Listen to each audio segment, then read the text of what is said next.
ಹರೇ ಕೃಷ್ಣ ಕೃಷ್ಣ ಕೃಷ್ಣ ಹರೇ ಹರೇ, ಹರೇ ರಾಮ ರಾಮ ರಾಮ ಹರೇ ಹರೇ. ಹರೇ ಕೃಷ್ಣ ಕೃಷ್ಣ ಕೃಷ್ಣ ಹರೇ ಹರೇ, ಹರೇ ರಾಮ ರಾಮ ರಾಮ ಹರೇ ಹರೇ. ಹರೇ ಕೃಷ್ಣ ಕೃಷ್ಣ ಕೃಷ್ಣ ಹರೇ ಹರೇ, ಹರೇ ರಾಮ ರಾಮ ರಾಮ ಹರೇ ಹರೇ.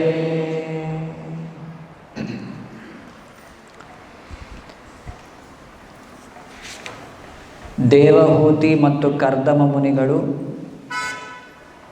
9 ಜನ ಹೆಣ್ಣು ಮಕ್ಕಳಿಗೆ ಜನನವನ್ನು ನೀಡಿದ್ದಾರೆ. ಆ 9 ಜನ ಹೆಣ್ಣು ಮಕ್ಕಳನ್ನು ಬೇರೆ ಬೇರೆ ಋಷಿಗಳಿಗೆ ಕೊಟ್ಟು ವಿವಾಹವನ್ನು ಮಾಡಿದ್ದಾರೆ. ಅದಾದ ನಂತರ ದೇವಹೂತಿಯ ಗರ್ಭದಲ್ಲಿ ಸಾಕ್ಷಾತ್ ಭಗವಂತನೇ ಕಪಿಲನ ರೂಪದಲ್ಲಿ ಈಗ ಆಕೆಯ ಗರ್ಭದಲ್ಲಿ ಇದ್ದಾನೆ. ಶಿಶು ರೂಪದಲ್ಲಿ ದೇವಹೂತಿಯ ಗರ್ಭದಲ್ಲಿರುವಂತಹ ಭಗವಂತನಿಗೆ ಪ್ರಾರ್ಥನೆಗಳನ್ನು ಸಲ್ಲಿಸಲಿಕ್ಕೆ ಬ್ರಹ್ಮದೇವರು ಅಲ್ಲಿಗೆ ಬಂದಿದ್ದಾರೆ. ಸರಸ್ವತಿ ನದಿಯ ತೀರಕ್ಕೆ, ಕರ್ದಮ ಮುನಿಗಳ ಆಶ್ರಮಕ್ಕೆ.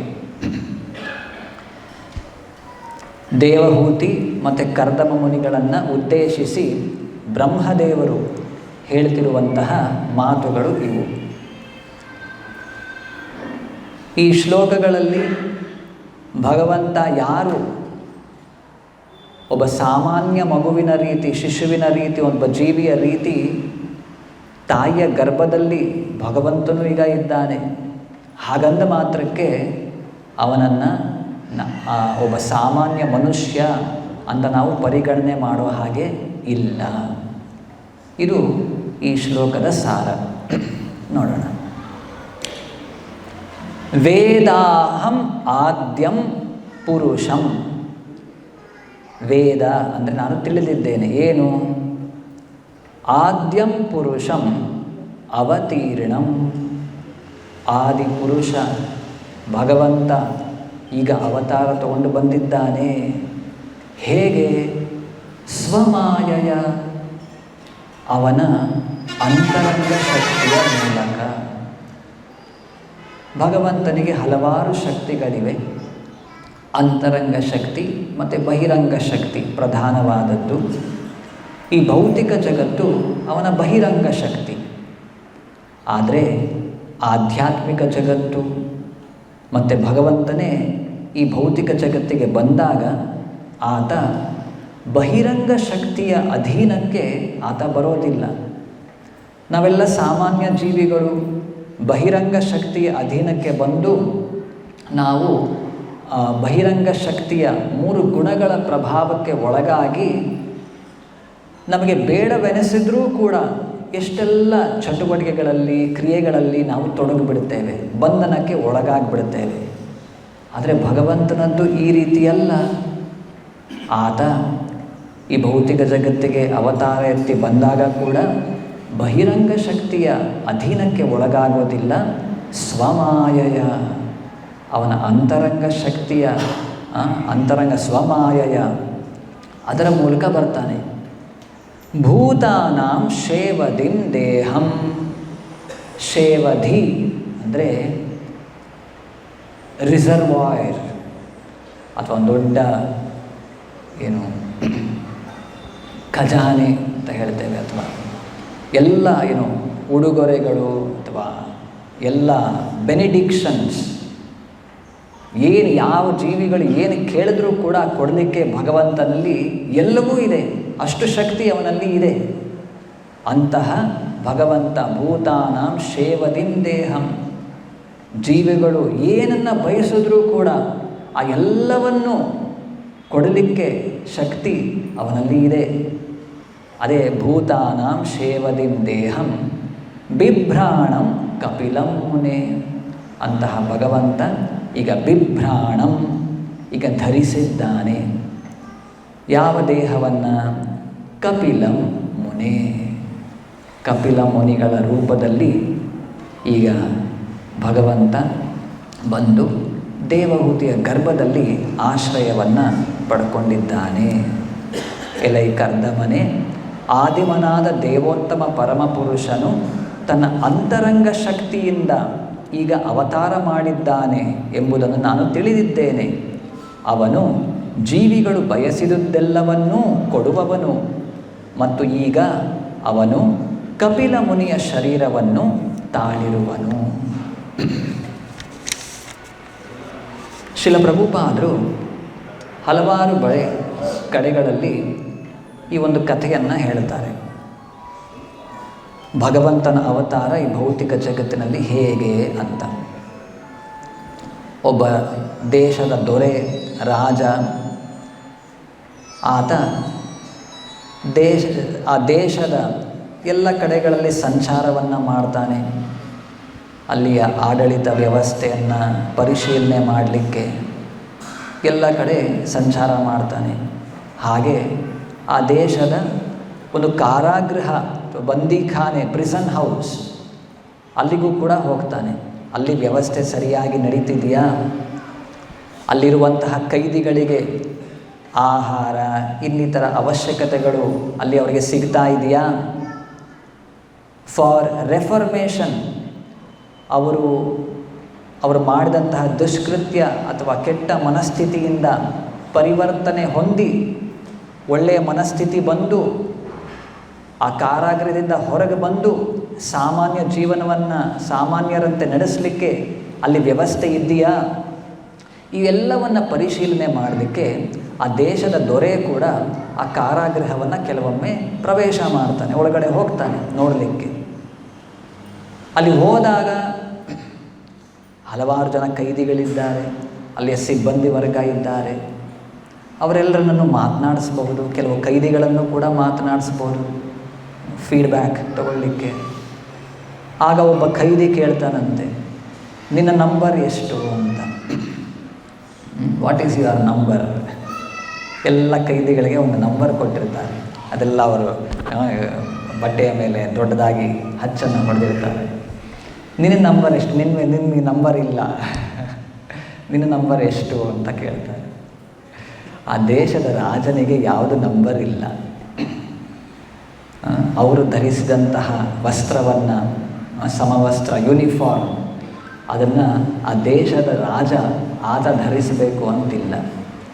ಕಾರಾಗೃಹವನ್ನು ಪ್ರವೇಶ ಮಾಡಿದ್ದಾನೆ ಅಂದ ಮಾತ್ರಕ್ಕೆ ಅಲ್ಲಿ ಎಲ್ಲ ನಿಯಮಗಳು, ರೂಲ್ಸ್ ಆ ದೇಶದ ರಾಜನಿಗೆ ಅಪ್ಲೈ ಆಗೋದಿಲ್ಲ. ಇದು ಅಲ್ಲಿರುವಂತಹ ಸಾಮಾನ್ಯರಿಗೆ ತಿಳಿದೇ ಇರಬಹುದು. ಅವ್ರು ಹೇಳ್ತಾರೆ, ನೀನು ಹೋಗು, ನಿನಗೂ ಯೂನಿಫಾರ್ಮ್ ಕೊಡ್ತಾರೆ ತಗೊಂಡು ಬಾ, ನಂಬರ್ ಕೊಡ್ತಾರೆ ತಗೊಂಡು ಬಾ ಅಂತ. ಅವ್ರಿಗೆ ಆ ನಂಬರ್ ತಗೊಳ್ಳೋದು, ಆ ಸಮವಸ್ತ್ರ ಹಾಕ್ಕೊಳ್ಳೋದೇ ದೊಡ್ಡದು. ಆದರೆ ಅವ್ರಿಗೆ ಗೊತ್ತಿಲ್ಲ, ಈತ ದೇಶದ ರಾಜ, ಇವನಿಗೆ ಆ ಎಲ್ಲ ನಿಯಮಗಳು ಅಪ್ಲೈ ಆಗೋದಿಲ್ಲ.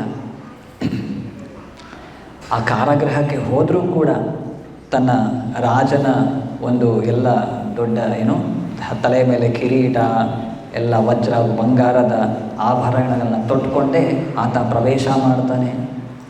ಅವನಿಗೆ ಅಲ್ಲಿ ಆಹಾರ ಸೇವನೆ ಮಾಡಬೇಕು ಅಂದರೂ ಕೂಡ ಅಲ್ಲಿ ಕಾರಾಗೃಹದಲ್ಲಿರುವಂತಹ ಆಹಾರ, ಖೈದಿಗಳು ತಿನ್ನುವಂಥ ಆಹಾರ ಅವನಿಗೆ ಕೊಡೋದಿಲ್ಲ. ಅರಮನೆಯಿಂದ ಫಸ್ಟ್ ಕ್ಲಾಸ್ ಎಲ್ಲ ಕುಕ್ಸ್, ಅಡುಗೆ ಭಟ್ರೆಲ್ಲ ಬಂದಿರ್ತಾರೆ, ಎಲ್ಲ ತಯಾರಿ ಮಾಡಿರ್ತಾರೆ. ಅವನಲ್ಲಿರೋರನ್ನ ಮಾತಾಡಿಸ್ಬೇಕು, ಚರ್ಚೆ ಮಾಡಬೇಕು ಅಂದರೆ ಒಂದು ದೊಡ್ಡ ಸಭಾಂಗಣವನ್ನು ಅಲ್ಲಿ ತಯಾರು ಮಾಡಿರ್ತಾರೆ. ಆ ಮಹಾರಾಜ ಕುಳಿತುಕೊಳ್ಳಿಕ್ಕೆ ಒಂದು ದೊಡ್ಡ ಸಿಂಹಾಸನವ, ಒಂದು ಕುಷನ್ ಚೇರ್ ಎಲ್ಲ ರೆಡಿ ಮಾಡಿರ್ತಾರೆ. ಹೀಗೆ ಆ ದೇಶದ ರಾಜ ಆ ಕಾರಾಗೃಹದ ನಿಯಮಗಳಿಗೆ ಒಳಪಡೋದಿಲ್ಲ. ಆದ್ದರಿಂದ ಅವನು ಅತೀತ. ಅದೇ ರೀತಿ ಇಲ್ಲಿ ನಾವು ಭಗವಂತನ ಬಗ್ಗೆ ಕೂಡ ಅರ್ಥ ಮಾಡಿಕೊಳ್ಬೇಕು. ಆದರೆ ಎಷ್ಟೋ ಜನ ಈ ರೀತಿ ಅವರು ಸ್ವೀಕಾರ ಮಾಡೋದಿಲ್ಲ. ಇಲ್ಲ, ದೇವರು ಕೂಡ ಈ ಭೌತಿಕ ಜಗತ್ತಿಗೆ ಬರ್ತಾನೆ ಅಂದರೆ ಅವನೂ ಕೂಡ ಈ ಬಹಿರಂಗ ಶಕ್ತಿ ಅಥವಾ ಮಾಯೆ ನೀಡಿರುವಂತಹ ಒಂದು ದೇಹವನ್ನು ಧರಿಸಿ ಅವನು ಬರಬೇಕು. ಈ ದೇಹಕ್ಕೆ ಸಂಬಂಧಪಟ್ಟ ಎಲ್ಲ ಬಗೆಯ ಒಂದು ಕಟ್ಟಳೆಗಳು, ಒಂದು ಬಾಂಡೇಜ್, ಅವೆಲ್ಲವೂ ಕೂಡ ಅವನಿಗೂ ಕೂಡ ಅಪ್ಲಿಕೇಬಲ್ ಆಗುತ್ತೆ. ಈ ರೀತಿ ಮೂರ್ಖರು ವಿಚಾರ ಮಾಡ್ತಾರೆ.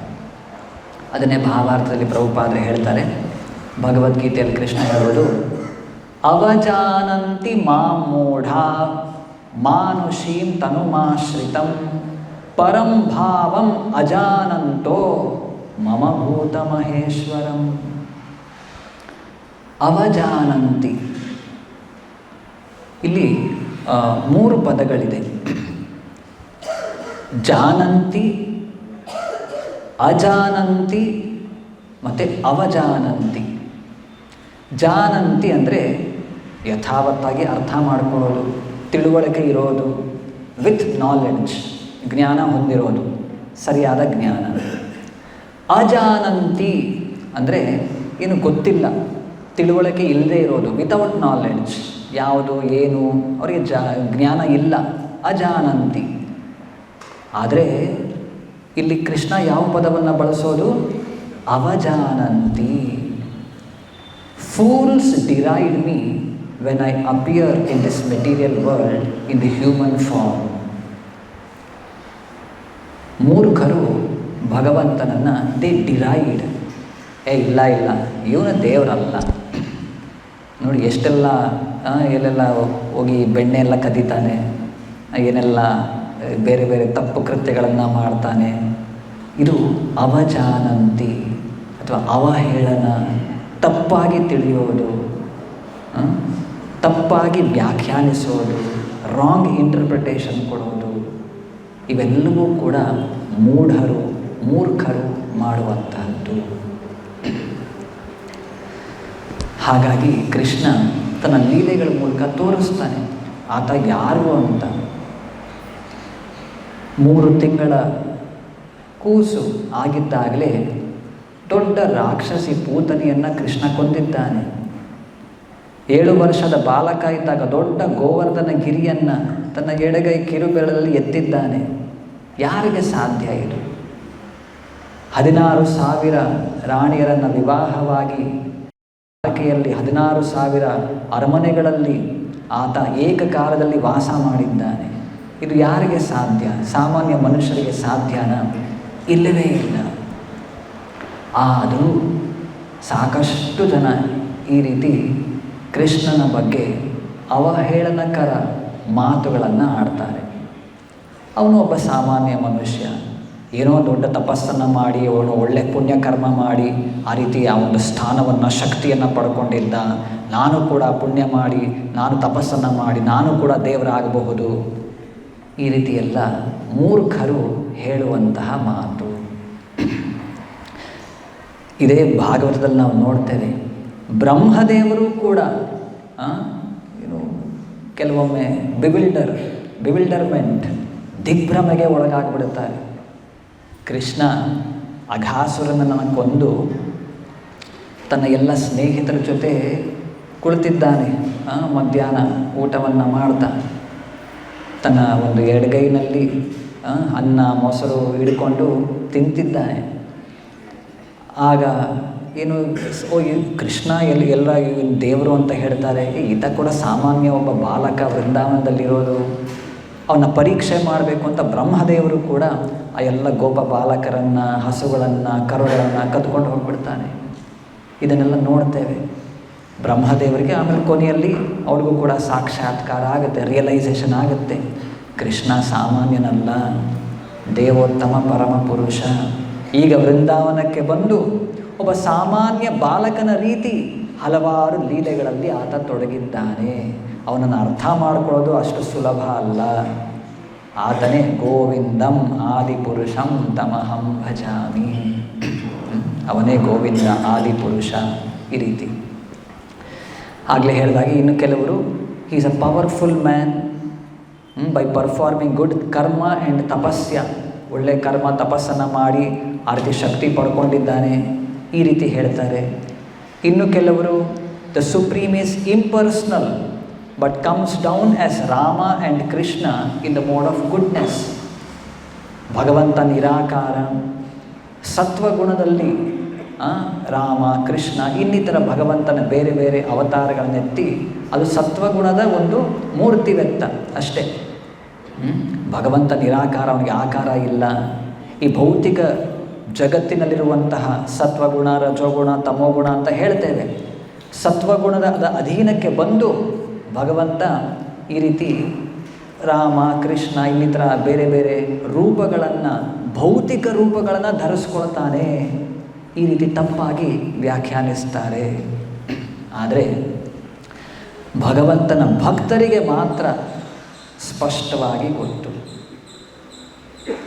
ಶೌನಕಾದಿ ಋಷಿಗಳು ಸೂತ ಗೋಸ್ವಾಮಿಗಳನ್ನು ಉದ್ದೇಶಿಸಿ ನೈಮಿಷಾರಣ್ಯದಲ್ಲಿ ಹೇಳುವಂತಹ ಮಾತು ಭಾಗವತದ ಮೊದಲನೇ ಸ್ಕಂದದ ಮೊದಲನೇ ಅಧ್ಯಾಯದಲ್ಲೇ ಸಿಗುತ್ತೆ. ಇದು ಶೌನಕಾದಿ ಋಷಿಗಳು ಏನು ಹೇಳ್ತಾರೆ ಅಂದರೆ, ಕೃತವಾನ್ ಕಿಲ ಕರ್ಮಾಣಿ ಸಹ ರಾಮೇಣ ಕೇಶವ ಅತಿಮರ್ತ್ಯಾನಿ ಭಗವನ್ ಗೂಢ ಕಪಟ ಮಾನುಷಃ. ಕೃತವಾನ್ ಕಿಲ ಕರ್ಮಾಣಿ ಸಹ ರಾಮೇಣ ಕೇಶವ. ಕೇಶವ ಅಥವಾ ಕೃಷ್ಣ ಸಹ ರಾಮೇಣ, ಬಲರಾಮನ ಜೊತೆ ಇಬ್ಬರು ಬರ್ತಾರೆ ಈ ಭೌತಿಕ ಜಗತ್ತಿಗೆ. ಅತಿಮರ್ತ್ಯಾನಿ ಭಗವನ್, ಅತಿಮರ್ತ್ಯಾನಿ, ಮರ್ತ್ಯ ಅಂದರೆ ಒಬ್ಬ ಮನುಷ್ಯ, ಅತಿಮರ್ತ್ಯ ಅಂದರೆ super human. They perform super human ಫೀಟ್ಸ್. ಮನುಷ್ಯರಿಗೆ ಮಾಡಲಿಕ್ಕೆ ಆಗದೇ ಇರುವಂತಹ ಹಲವಾರು ಚಟುವಟಿಕೆಗಳನ್ನು ಅವರು ಮಾಡಿ ತೋರಿಸಿದ್ದಾರೆ. ಅತಿಮರ್ತ್ಯಾನಿ ಭಗವನ್, ಅವರು ಸಾಮಾನ್ಯ ಮನುಷ್ಯ ಅಲ್ಲ, ಅವನು ಭಗವಂತ. ಗೂಢ ಕಪಟ ಮಾನುಷಃ.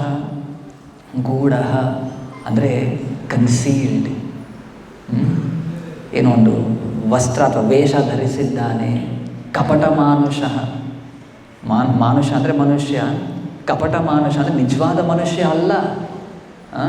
ನಾವು ಅಂದುಕೊಳ್ತೇವೆ ಒಬ್ಬ ಮನುಷ್ಯ ಅವನು ಕೂಡ ಸಾಮಾನ್ಯ ಅಂತ. ಇಲ್ಲ ಇಲ್ಲ, ಅವನ ಕಪಟ ಮಾನುಷ.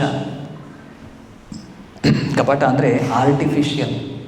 ಈಗ ನಾವು ನೋಡ್ತೇವೆ ಎಷ್ಟೋ ಕಪಟ ಹೂವು, ಹಣ್ಣು ಎಲ್ಲ ಎಷ್ಟೋ ನಮಗೆ ಸಿಗುತ್ತೆ. ಒಮ್ಮೆ ಇಲ್ಲಿ ಕಲ್ಚರಲ್ ಹಾಲಲ್ಲಿ ಯಾವುದೋ ಒಂದು ಕಾರ್ಯಕ್ರಮ ನಡೀತಿತ್ತು, ಎಷ್ಟು ಹಲವಾರು ವರ್ಷಗಳ ಹಿಂದೆ. ಅಲ್ಲಿ ಒಂದು ಮದುವೆ ಆಗಬೇಕಂದ್ರೆ ಎಲ್ಲ ಡೆಕೋರೇಷನ್ ಮಾಡ್ತಾರೆ. ಅಲ್ಲೆಲ್ಲ ಸ್ಟೇಜ್ ಡೆಕೋರೇಷನ್ ಇರ್ಬೋದು, ಡೋರಲ್ಲಿ ಎಲ್ಲ ಹೂಗಳನ್ನು ಹಾಕಿರ್ತಾರೆ. ಅಲ್ಲಿ ಮೇಲ್ಗಡೆ ಹೂಗಳನ್ನು ಕಟ್ಟಿದ್ದಾರೆ. ಭಾಳ ಅಟ್ರಾಕ್ಟಿವ್, ಆಕರ್ಷಕವಾಗಿ ಕಾಣ್ತಾ ಇದೆ. ಸರಿ, ಮದುವೆ ಎಲ್ಲ ಮುಗೀತು, ಎಲ್ಲ ಖಾಲಿ ಮಾಡ್ಕೊಂಡು ಹೋದರು. ಅಲ್ಲಿ ಸ್ವಲ್ಪ ಅಲ್ಲಿ ಮೇಲುಗಡೆ ಕಟ್ಟಿದ್ದನ್ನು ಹಾಗೆ ಬಿಟ್ಬಿಟ್ಟು ಹೋಗಿಬಿಟ್ಟಿದ್ದಾರೆ ಮರೆತು. ಒಂದು ದಿನ ಆಯಿತು, 2 ದಿನ ಆಯಿತು, ನಾನು ನೋಡ್ತಿದ್ದೆ ಹೂಕ್ಕೆ ಬಾಡಿ ಕೆಳಗಡೆ ಬೀಳುತ್ತೆ ಏನೋ ಅಂತ ಅಂದ್ಕೊಂಡಿದ್ದೆ. 3 ದಿನ 4 ದಿನ ಆದರೂ ಆ ಹೂ ಹಾಗೇ ಇದೆ. 1 ವಾರ ಆದರೂ ಕೂಡ ಅದೇ ರೀತಿ ಬಣ್ಣ, ಫುಲ್ ಅಟ್ರಾಕ್ಟಿವ್. ನೀವು ಎಷ್ಟು ಚೆನ್ನಾಗಿ ಕಾಣ್ತಾ ಇದೆ. 15 ದಿನ ಆದರೂ ಕೂಡ ಆಮೇಲೆ ಗೊತ್ತಾಯಿತು ಅದು ಪ್ಲಾಸ್ಟಿಕ್, ಆರ್ಟಿಫಿಷಿಯಲ್. 15 ದಿನ ಅಲ್ಲ, 1 ವರ್ಷ 2 ವರ್ಷ ಇಟ್ಟರು ಅದು ಹಾಗೇ ಇರುತ್ತೆ ಅದು. ಆದರೆ ಅದರಲ್ಲಿ ಸ್ವಲ್ಪ ಕೂಡ ಸುಗಂಧ ಏನು ಇರೋದಿಲ್ಲ. ಅದೇ ರೀತಿ ಎಷ್ಟು ಹಣ್ಣುಗಳು ಕೆಲವರು ಮನೇಲಿ ನೋಡಿದ್ದೇವೆ, ಶೋಕೇಸ್ನಲ್ಲಿ ಇಟ್ಟಿರ್ತಾರೆ. ಮೇಣ ಅಥವಾ ಪ್ಲಾಸ್ಟಿಕ್ಕಿಂದ ಮಾಡಿರುವಂತಹದ್ದು. ಬಾಳೆಹಣ್ಣು, ಮೂಸಂಬಿ, ಆ್ಯಪಲ್ ಎಲ್ಲ ನೋಡಲಿಕ್ಕೆ ಅಯ್ಯೋ ಅಷ್ಟು ಅಟ್ರಾಕ್ಟಿವ್ ಇರುತ್ತೆ. ಆದರೆ ಅದರಲ್ಲಿ ಸ್ವಲ್ಪ ಕೂಡ ರಸ, ಗಂಧ ಏನೂ ಇರೋದಿಲ್ಲ. ಅದು ತಿನ್ನಲಿಕ್ಕೆ ಆಗೋದಿಲ್ಲ ಅದನ್ನು. ಇದಕ್ಕೆ ನಾವು ಕಪಟ ಅಥವಾ ಆರ್ಟಿಫಿಷಿಯಲ್ ಅಂತ ಹೇಳ್ತೇವೆ. ನಿಜವಾದ ಹಣ್ಣು, ನಿಜವಾದ ಹೂವು ಅಲ್ಲ ಅದು. ಅದೇ ರೀತಿ ಭಗವಂತ ಇಲ್ಲಿ ಮನುಷ್ಯನ ರೂಪದಲ್ಲಿ ಬಂದು ಒಬ್ಬ ಸಾಮಾನ್ಯ ಮನುಷ್ಯನ ರೀತಿ ಹಲವಾರು ಚಟುವಟಿಕೆಗಳಲ್ಲಿ ತೊಡಗಿದ್ದಾನೆ, ಲೀಲೆಗಳನ್ನು ಮಾಡ್ತಿದ್ದಾನೆ. ಆದರೆ ಕಪಟ ಮಾನುಷಃ, ಈ ಟರ್ಮಿನಾಲಜಿ ಯೂಸ್ ಮಾಡಿದ್ರೆ ಆರ್ಟಿಫಿಷಿಯಲ್ ಹ್ಯೂಮನ್ ಬೀಯಿಂಗ್, ನಿಜವಾದ ಮನುಷ್ಯ ಅಲ್ಲ. ಆದರೆ ಪ್ಲಾಸ್ಟಿಕ್ ಅಥವಾ ಮಣ್ಣಿನಿಂದ ಮಾಡೋನಲ್ಲ, ಆತ ಭಗವಂತ, ಸಾಕ್ಷಾತ್ ಭಗವಂತನು ಒಬ್ಬ ಮನುಷ್ಯನ ರೀತಿ, ಮನುಷ್ಯನ ಶರೀರ ಅನ್ನೋ ರೀತಿ ಬಂದು ಇಲ್ಲಿ ಹಲವಾರು ಲೀಲೆಗಳಲ್ಲಿ ತೊಡಗಿದ್ದಾನೆ. ಭಗವದ್ಗೀತೆಯ 9ನೇ ಅಧ್ಯಾಯದ ಒಂದು ಭಾಗವನ್ನು ನಾವೀಗ ನೋಡೋಣ. 9ನೇ ಅಧ್ಯಾಯದ ಮೊದಲನೇ ಭಾಗದಲ್ಲಿ ಕೃಷ್ಣ ತಾನು ಯಾರು, ತನ್ನ ಸ್ಥಾನ ಎಂತಹದ್ದು ಯಾವೊಬ್ಬ ಸಾಮಾನ್ಯ ಜೀವಿಯೂ ಕೂಡ ಈ ಸ್ಥಾನಕ್ಕೆ ಏರಲಿಕ್ಕೆ ಸಾಧ್ಯ ಇಲ್ಲ. ಇದನ್ನು ಬಹಳ ಸ್ಪಷ್ಟ ಮಾತುಗಳಲ್ಲಿ ಹೇಳ್ತಾನೆ. ಕೆಲವು ಶ್ಲೋಕಗಳನ್ನು ನೋಡೋಣ. 9ನೇ ಅಧ್ಯಾಯ 9ನೇ ಶ್ಲೋಕ. ನಚಮಾಂ ತಾನಿ ಕರ್ಮಾಣಿ ನಿಬಧ್ನಂತಿ ಧನಂಜಯ ಉದಾಸೀನವದಾಸೀನಂ ಅಸಕ್ತಂ ತೇಷು ಕರ್ಮಸು. ಭಗವಂತ ಈ ಭೌತಿಕ ಜಗತ್ತಿಗೆ ಬಂದು ಏನೆಲ್ಲ ಲೀಲೆಗಳಲ್ಲಿ ತೊಡಗಬಹುದು, ಆದರೆ ಆ ಯಾವ ಚಟುವಟಿಕೆಗಳಲ್ಲೂ ಕೂಡ ಆ ಚಟುವಟಿಕೆಗಳ ಮೂಲಕ ಬಂಧನಕ್ಕೆ ಒಳಗಾಗುವುದಿಲ್ಲ. ಈಸ್ ನೆವರ್ ಬೌಂಡ್ ಬೈ ಕರ್ಮ. ಆದರೆ ಮನುಷ್ಯರು ನಾವು ಯಾವುದೇ ಚಟುವಟಿಕೆಗೆ ಮಾಡಲಿ, ಯಾವುದೇ ಒಂದು ಡಿಸಿಷನ್ ನಿರ್ಧಾರವನ್ನು ತಗೊಳ್ಳಿ, we are bound by the reaction. ಅದರ ಪರಿಣಾಮ ಅದನ್ನು ತಪ್ಪಿಸ್ಕೊಳ್ಳಿಕ್ಕೆ ನಮಗೆ ಸಾಧ್ಯ ಇಲ್ಲ. ಅದು ಒಳ್ಳೆಯದಿರಲಿ ಕೆಟ್ಟದಿರಲಿ ಏನೇ ಇರಲಿ, ಅದರ ಪರಿಣಾಮವನ್ನು ಇಂದಲ್ಲ ನಾಳೆ ಅದನ್ನು ನಾವು ಸ್ವೀಕಾರ ಮಾಡಲೇಬೇಕು, ಅನುಭವಿಸಲೇಬೇಕು. ಇದನ್ನು ತಪ್ಪಿಸ್ಕೊಳ್ಳಿಕ್ಕೆ ಯಾರಿಗೂ ಸಾಧ್ಯ ಇಲ್ಲ. ಆದರೆ ಭಗವಂತ ನಮಾಂ ತಾನಿ ಕರ್ಮಾಣಿ ನಿಬಧ್ನಂತಿ ಧನಂಜಯ, ಅವನಿಗೆ ಈ ಬಂಧನ ಇಲ್ಲ. ಮುಂದೆ ಕೃಷ್ಣ ಹೇಳೋದು, ಮಯಾಧ್ಯಕ್ಷೇಣ ಪ್ರಕೃತಿ ಸೂಯತೆ ಸಚರಾಚರಂ ಹೇತುನಾನೇನ ಕೌಂತೇಯ ಜಗದ್ವಿಪರಿವರ್ತತೆ. ಇಡೀ ಪ್ರಕೃತಿ, ಈ ಭೂಮಿ, ಈ ಎಲ್ಲ ಇಡೀ ಜಗತ್ತು ಮಯಾಧ್ಯಕ್ಷೇಣ, ನನ್ನ ಅಧ್ಯಕ್ಷತೆಯಲ್ಲಿ, ಅಂಡರ್ ಮೈ ಸೂಪರಿಂಟೆಂಡೆನ್ಸ್, ಸೂಯತೆ ಸಚರಾಚರಂ, ಎಲ್ಲ ಚರ ಅಚರ ವಸ್ತುಗಳನ್ನು ಸೃಷ್ಟಿ ಸ್ಥಿತಿ ಲಯ ಈ ಎಲ್ಲ ಕಾರ್ಯಗಳು ಕೂಡ ನನ್ನ ಪ್ರಕೃತಿ ಮಾಡ್ತಾ ಇದೆ. ಹೇಗೆ? ನನ್ನ ಅಧ್ಯಕ್ಷತೆಯಲ್ಲಿ, ಅಂಡರ್ ಮೈ ಸೂಪರಿಂಟೆಂಡೆನ್ಸ್. ಹೇತು ನಾನೇನ ಕೌಂತೇಯ ಜಗದ್ವಿಪರಿವರ್ತತೆ. ಮತ್ತೆ ಮತ್ತೆ ಸೃಷ್ಟಿಯಾಗುತ್ತೆ, ಮತ್ತೆ ಮತ್ತೆ ಪ್ರಳಯ ಆಗುತ್ತೆ. ಹೀಗೆ ಇವೆಲ್ಲವೂ ಕೂಡ ಈ ಜಗತ್ತಿನಲ್ಲಿ ನಡೀತಾ ಇದೆ ನನ್ನ ಅಧ್ಯಕ್ಷತೆಯಲ್ಲಿ, ಅಂಡರ್ ಮೈ ಸೂಪರಿಂಟೆಂಡೆನ್ಸ್. ಇದಾದ ಮೇಲೆ ಈ ಶ್ಲೋಕವನ್ನು ಕೃಷ್ಣ ಹೇಳೋದು, ಅವಜಾನಂತಿ ಮಾಂ ಮೂಢ ಮಾನುಷೀಂ ತನುಮಾಶ್ರಿತಂ ಪರಂ ಭಾವಮಜಾನಂತೋ ಮಮ ಭೂತ ಮಹೇಶ್ವರಂ. ಆದರೆ ಮೂರ್ಖರು, ಮಾಂ ಮೂಢರು, ಇವನು ಒಬ್ಬ ಸಾಮಾನ್ಯ ಮನುಷ್ಯ, ಒಬ್ಬ ಮನುಷ್ಯನ ದೇಹವನ್ನು ಪಡ್ಕೊಂಡೇ ಬಂದಿದ್ದಾನೆ. ಒಬ್ಬ ಮನುಷ್ಯನಿಗೆ ಏನೆಲ್ಲ ಬಂಧನಗಳು ಇವೆ, ಆ ಎಲ್ಲ ಬಂಧನಗಳು ಇವನಿಗೂ ಕೂಡ ಇದೆ. ಇದು ತಪ್ಪಾಗಿ ಭಾವಿಸ್ತಾರೆ. ನೋಡಿ, ಮನುಷ್ಯ ಶರೀರದಲ್ಲಿ ಇದು ಜನ್ಮ ಮೃತ್ಯು ಜರ ವ್ಯಾಧಿ ಎಲ್ಲದಕ್ಕೆ ಒಳಪಟ್ಟಿದೆ. ಇದರಿಂದ ಹೊರಗೆ ಬರೋಕ್ಕೆ ಆಗೋದಿಲ್ಲ ಈ ಮನುಷ್ಯ ದೇಹದಲ್ಲಿ. ಭಗವಂತನೂ ಕೂಡ ಈ ಭೌತಿಕ ಜಗತ್ತಿಗೆ ಬಂದಿದ್ದಾನೆ ಅಂದರೆ ಅವನಿಗೂ ಕೂಡ ಹುಟ್ಟು ರೋಗ ಮುಪ್ಪು ಸಾವು ಬರಬೇಕು, ಈ ರೀತಿ ಮಾತನಾಡ್ತಾರೆ. ಅವನು ನೋಡಿ, ಇಲ್ಲಿ ಕಪಿಲ ಮುನಿಗಳ ಅವತಾರದಲ್ಲಿ ನಾವು ನೋಡ್ತಿದ್ದೇವೆ. ಈಗ ದೇವಹೂತಿಯ ಗರ್ಭದ ಆಶ್ರಯವನ್ನು ಪಡ್ಕೊಂಡಿದ್ದಾನೆ. ಹೊರನೋಟಕ್ಕೆ ಒಬ್ಬ ಸಾಮಾನ್ಯ ಶಿಶುವಿನ ರೀತಿ, ಒಬ್ಬ ಸಾಮಾನ್ಯ ಜೀವಿ ರೀತಿ ಕಾಣ್ತಾ ಇದೆ, ಆದರೆ ಇಲ್ಲ. ಅದಾದ ನಂತರ ಕೃಷ್ಣನೋ ಅಥವಾ ಬೇರೆ ಬೇರೆ ಅವತಾರಗಳಲ್ಲಿ ಭಗವಂತನು ಕೂಡ ಮುಗೀತು, ಅವನ ಅವತಾರ ಮುಗೀತು, ಈಗ ಸತ್ತು ಹೋಗಿದ್ದಾನೆ, ಹೀಗೆಲ್ಲ ಮಾತನಾಡ್ತಾರೆ. ಆದರೆ ಇಲ್ಲ, ಅವನು ಸ್ವ ಇಚ್ಛೆಯಿಂದ ಎಲ್ಲಿ ಹುಟ್ಟಿ ಬರಬೇಕು, ಯಾರ ಮೂಲಕ ನಾನು ಹುಟ್ಟಿ ಬರಬೇಕು, ಯಾವ ಸ್ಥಳದಲ್ಲಿ ಹುಟ್ಟಬೇಕು, ಎಲ್ಲವನ್ನು ಕೂಡ ನಿರ್ಧಾರ ಮಾಡಿ ಆತ ಬರ್ತಾನೆ.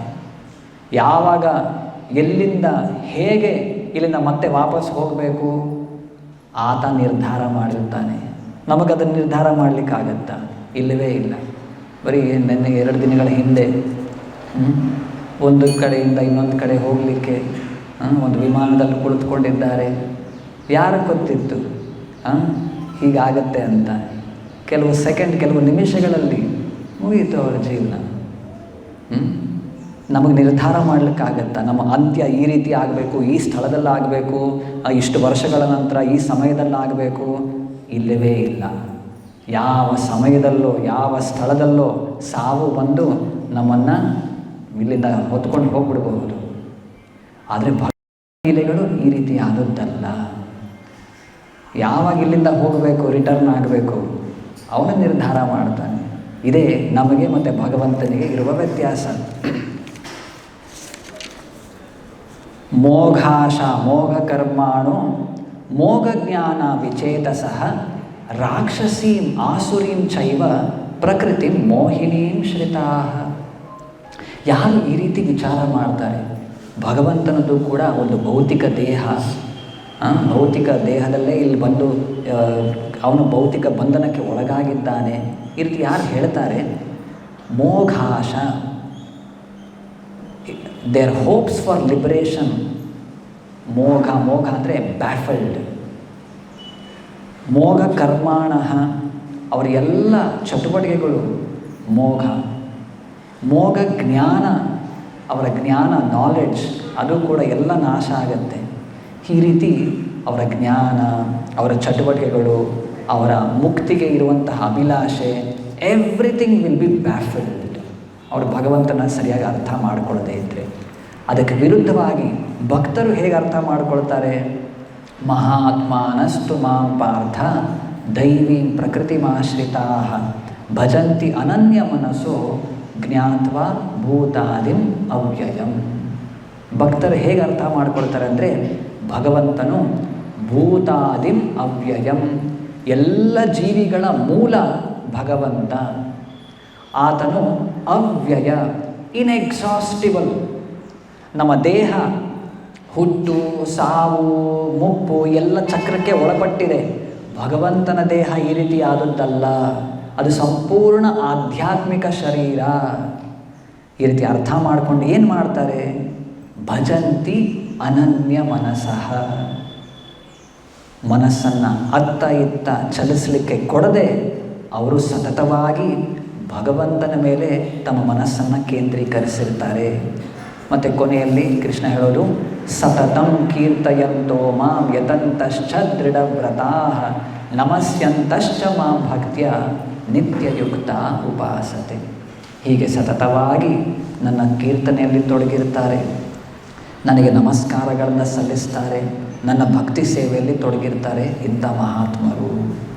ಸೊ ಹೀಗೆ ನಾವು ಕೂಡ ಭಗವಂತನ ಬಗ್ಗೆ ಸ್ಪಷ್ಟವಾಗಿ ಅರ್ಥ ಮಾಡಿಕೊಳ್ಬೇಕು. ಅವನ ಸ್ಥಾನ ಎಂತಹದ್ದು, ಅವನ ಗುಣ ಎಂತಹದ್ದು, ಇವೆಲ್ಲವನ್ನು.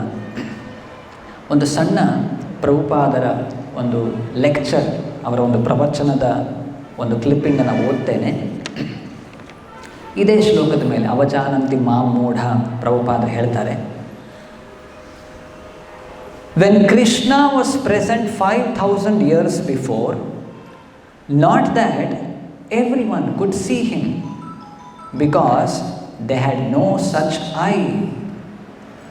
5000 ವರ್ಷಗಳ ಹಿಂದೆ ಕೃಷ್ಣ ಈ ಭೌತಿಕ ಜಗತ್ತಿನಿಗೆ ಬಂದಾಗ ಎಲ್ಲರಿಗೂ ಕೂಡ ಓ ಭಗವಂತ ಇಲ್ಲಿ ಬಂದಿದ್ದಾನೆ ಅಂತ ಎಲ್ಲರಿಗೂ ನೋಡಲಿಕ್ಕೆ ಸಾಧ್ಯ ಆಗಲಿಲ್ಲವಂತೆ.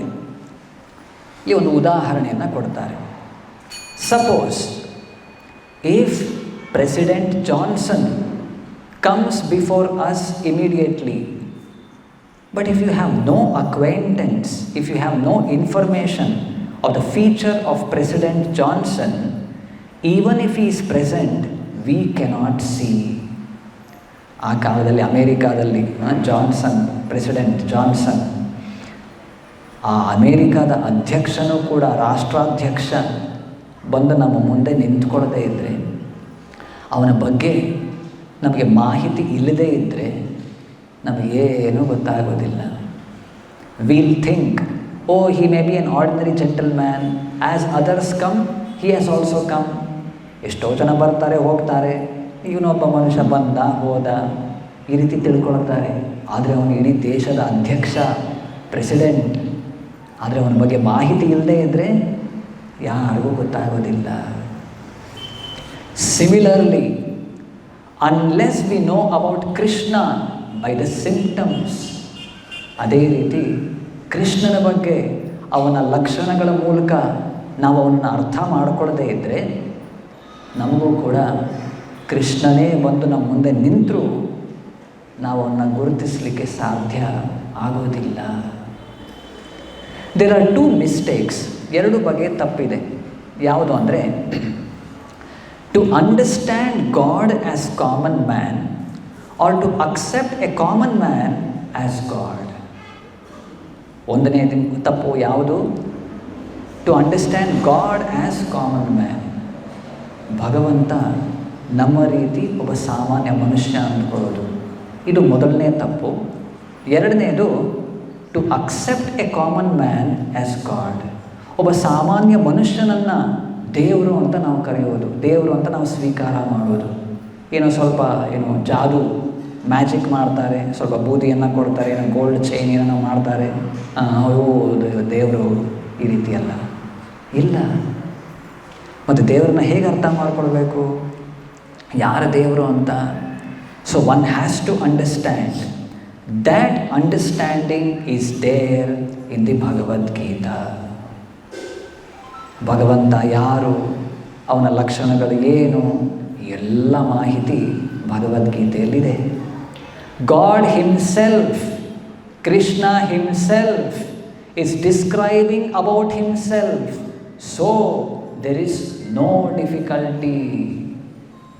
ಕೃಷ್ಣನೇ ಬಂದು ನಾನು ಯಾರು, ನಾನು ಎಲ್ಲಿಂದ ಬಂದಿದ್ದೇನೆ, ನನ್ನ ಲಕ್ಷಣಗಳು ಏನು, ನನ್ನ ಇಚ್ಛೆ ಏನು, ಎಲ್ಲವನ್ನ ತೆರೆದಿಡ್ತಾ ಇದ್ದಾನೆ. ಅವೆಲ್ಲವೂ ಕೂಡ ಇಲ್ಲಿ ನಮಗೆ ಲಭ್ಯ ಇದೆ. ಇದನ್ನು ಓದಿದ್ರೆ ನಮಗೆ ಸ್ಪಷ್ಟವಾಗಿ ತಿಳಿಯುತ್ತೆ. ಅದನ್ನು ಓದದೇ ಇದ್ದರೆ ಭಗವಂತನೇ ಬಂದು ನಿಮ್ಮ ಮುಂದೆ ನಿಂತರೂ ಕೂಡ ನಿಮಗೆ ಅವನು ಗೊತ್ತಾಗೋದಿಲ್ಲ. ಯಾರೋ ಒಬ್ಬ ಸಾಮಾನ್ಯ ಮನುಷ್ಯ ಬಂದ ಹೋದ, ಮನೆಗೆ ಎಷ್ಟೋ ಜನ ಬರ್ತಾರೆ, ದೇವಸ್ಥಾನಕ್ಕೆ ಎಷ್ಟೋ ಜನ ಬರ್ತಾರೆ ಹೋಗ್ತಾರೆ, ಬಂದ ಹೋದ, ಅವನ ಬಗ್ಗೆ ನಾನು ವಿಲ್ ಮಿಸ್ ಔಟ್. ಆ ಒಂದು ಅವಕಾಶ, ಆಪರ್ಚುನಿಟಿ ನಾವು ಮಿಸ್ ಮಾಡಿಕೊಳ್ತೇವೆ. ಇದನ್ನು ಓದಲಿಕ್ಕೆ, ಅರ್ಥ ಮಾಡಿಕೊಳ್ಳಿಕ್ಕೆ ಮನುಷ್ಯ ದೇಹದಲ್ಲಿ ಮಾತ್ರ ಸಾಧ್ಯ ಆಗೋದು. ಈ ಅವಕಾಶನ ಮಿಸ್ ಮಾಡ್ಕೊಂಡ್ಬಿಟ್ರೆ ಮತ್ತೆ ಈ ಅವಕಾಶ ಯಾವುದೋ ಪ್ರಾಣಿ ದೇಹದಲ್ಲಿ ಸಾಧ್ಯ ಇಲ್ಲವೇ ಇಲ್ಲ. ಹಾಗಾಗಿ ಈ ಮನುಷ್ಯ ಜನ್ಮ ಸಿಕ್ಕಿದ್ದಾಗ ಇದನ್ನು ಓದಬೇಕು, ಇಲ್ಲಿ ಕೊಟ್ಟಿರುವ ಉಪದೇಶಗಳನ್ನು ನಮ್ಮ ಜೀವನದಲ್ಲಿ ಅಳವಡಿಸ್ಕೊಳ್ಬೇಕು. ಈ ರೀತಿ ಮಾಡಿದಾಗ ಮಾತ್ರ. ನೋಡಿ, ಇಲ್ಲಿ ಈ ಶ್ಲೋಕದಲ್ಲಿ ಇನ್ನೊಂದು ಪದವನ್ನು ಬಳಸೋದು, ಶೇವಧಿಂ. ಭೂತಾನಾಂ ಶೇವಧಿಂ ದೇಹಂ ಬಿಭ್ರಾಣಂ ಕಪಿಲಂ ಮುನೆ. ಶೇವಧಿ ಅಂದರೆ ಏನು? ವಿಶಾಲ ಸಂಪತ್ತಿನ ಕೋಶದಂತಿರುವ ಹಾಗೂ ಸಕಲ ಅಪೇಕ್ಷೆಗಳನ್ನು ನೀಡುವ ಭಗವಂತ ಯಾರು? ಈಸ್ ಅ ರಿಸರ್ವಾಯರ್, ಒಂದು ದೊಡ್ಡ ಕೋಶದ ನಿಧಿ, ವಿಶಾಲ ಸಂಪತ್ತಿನ ನಿಧಿ, ಸಕಲ ಅಪೇಕ್ಷೆಗಳನ್ನು ನೀಡುವ. ಎಲ್ಲ ಜೀವಿಗಳ ಎಲ್ಲ ಅಪೇಕ್ಷೆಯನ್ನು ಆತ ಕೊಡಲಿಕ್ಕೆ ಅವನಿಗೆ ಶಕ್ತಿ ಇದೆ, ಅವನು ಕೊಡಲಿಕ್ಕೆ ಸಾಧ್ಯ ಇದೆ.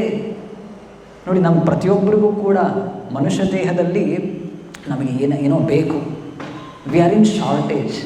ಪ್ರತಿಯೊಬ್ಬರೂ ಕೂಡ ನನಗೆ ಇದು ಬೇಕು, ಇದು ಇಲ್ಲ, ಅದು ಬೇಕು, ಮತ್ತೊಂದು ಬೇಕು, ಅವರಲ್ಲಿ ಜಾಸ್ತಿ ಇದೆ, ನನಗೆ ಇನ್ನಷ್ಟು ಬೇಕು, ಮತ್ತಷ್ಟು ಬೇಕು, ಅಥವಾ ಇದು ಬೇಡ. ಈ ಎಲ್ಲ ಕುಂದು ಕೊರತೆಗಳಲ್ಲೇ ನಾವು ಬಿದ್ದು ಒದ್ದಾಡ್ತಿರ್ತೇವೆ. ನಮ್ಮ ಎಲ್ಲ ಕೊರತೆಗಳನ್ನು, ನಮ್ಮ ಎಲ್ಲ ಅಪೇಕ್ಷೆಗಳನ್ನು ನೀಡಲಿಕ್ಕೆ ಶಕ್ತಿ ಇರೋದು ಅವನೊಬ್ಬನಿಗೆ ಮಾತ್ರ. ಅದಕ್ಕೆ ಭಗವಂತನಿಗೆ ಉಪನಿಷತ್ತುಗಳಲ್ಲಿ ಹೇಳೋದು, ನಿತ್ಯೋ ನಿತ್ಯಾನಾಂ ಚೇತನಶ್ಚೇತನಾನಾಂ ಏಕೋ ಯೋ ಬಹುನಾಂ ವಿದಧಾತಿ ಕಾಮಾನ್. ಆತ ಒಬ್ಬ ಎಲ್ಲ ಜೀವಿಗಳ ಅಪೇಕ್ಷೆಯನ್ನು ಈಡೇರಿಸಲಿಕ್ಕೆ ಅವನಲ್ಲಿ ಶಕ್ತಿ ಇದೆ. ಅವನು ದೊಡ್ಡ ವಿಶಾಲವಾದ ಕೋಶದ ನಿಧಿ. ಅಂತಹ ಭಗವಂತನು ಬೇರೆ ಬೇರೆ ರೂಪಗಳಲ್ಲಿ ನಮ್ಮ ಮಧ್ಯದಲ್ಲಿ ಬಂದಿದ್ದಾನೆ.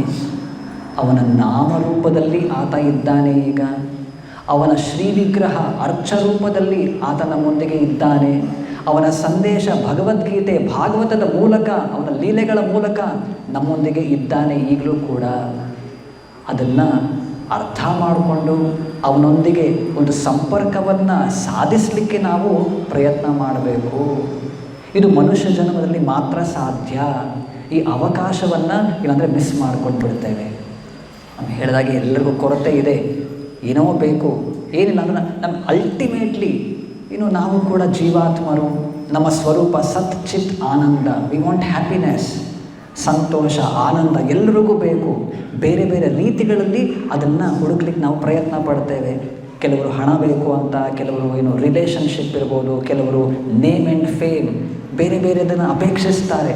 ಎಲ್ಲರಿಗೂ ಕೊರತೆ ಇದೆ, ಬೇಕು ಬೇಕು ಬೇಕು ಅಂತಿರ್ತೇವೆ. ಅದು ಸಿಗೋ ತನಕ ನಮಗೆ ಸಮಾಧಾನ, ಶಾಂತಿ, ನೆಮ್ಮದಿ ಇರೋದಿಲ್ಲ, ಆನಂದ ಸಿಗೋದಿಲ್ಲ. ಆದರೆ ಆ ಎಲ್ಲ ಅಪೇಕ್ಷೆಗಳನ್ನು ಈಡೇರಿಸಲಿಕ್ಕೆ ಶಕ್ತಿ ಇರುವಂತಹ ಭಗವಂತ ನಮ್ಮ ಜೊತೆ ಇದ್ದಾನೆ. ಅವನೊಬ್ಬನ ಜೊತೆ ನಾವು ಸಂಬಂಧವನ್ನು ಕಲ್ಪಿಸಲಿಕ್ಕೆ ಸಾಧ್ಯ ಆದರೆ ನಮ್ಮ ಎಲ್ಲ ಅಪೇಕ್ಷೆಗಳು ಕೂಡ ಈಡೇರುತ್ತೆ. ಹಾಗಾಗಿ ಈ ಆಪರ್ಚುನಿಟಿ, ಈ ಅವಕಾಶವನ್ನು ನಾವು ಮಿಸ್ ಮಾಡಿಕೊಳ್ಳೋ ಹಾಗಿಲ್ಲ. ಭಗವಂತನನ್ನು ಗುರುತಿಸಬೇಕು ಅಂದರೆ ಶಾಸ್ತ್ರ ಹೇಳುತ್ತೆ, ಭಗವಂತ ಈಗ ಎಲ್ಲ ನಾನು ಹೇಳಿದ ಹಾಗೆ ಅವನ ನಾಮರೂಪದಲ್ಲಿ, ಅವನ ಲೀಲೆಗಳ ರೂಪದಲ್ಲಿ, ಶ್ರೀ ವಿಗ್ರಹದ ರೂಪದಲ್ಲಿ ಆತ ನಮ್ಮೊಂದಿಗೆ ಇದ್ದಾನೆ. ಅವನ ಜೊತೆ ಹೇಗೆ ಸಂಪರ್ಕ ಕಲ್ಪಿಸಬೇಕು ಆ ಎಲ್ಲವನ್ನು ಭಗವದ್ಗೀತೆ, ಭಾಗವತದಲ್ಲಿ ನಾವು ನೋಡ್ತಿದ್ದೇವೆ. ಇದನ್ನು ಸರಿಯಾಗಿ ಓದಬೇಕು, ಜೀವನದಲ್ಲಿ ಅಳವಡಿಸ್ಕೊಳ್ಬೇಕು, ಮತ್ತು ಭಗವಂತನೊಂದಿಗೆ ನೇರ ಸಂಪರ್ಕವನ್ನು ನಾವು ಕಲ್ಪಿಸಬೇಕು. ಆಗ ಮಾತ್ರ ನಮ್ಮ ಎಲ್ಲ ಈ ಭೌತಿಕ ಕಲ್ಮಶದಿಂದ ಪರಿಶುದ್ಧರಾಗಿ ಮತ್ತೆ ನಾವು ಭಗವಂತನ ಧಾಮಕ್ಕೆ ಹೋಗಲಿಕ್ಕೆ ಅರ್ಹರಾಗೋದು. ಇಲ್ಲಿಗೆ ಮುಕ್ತಾಯ ಮಾಡೋಣ.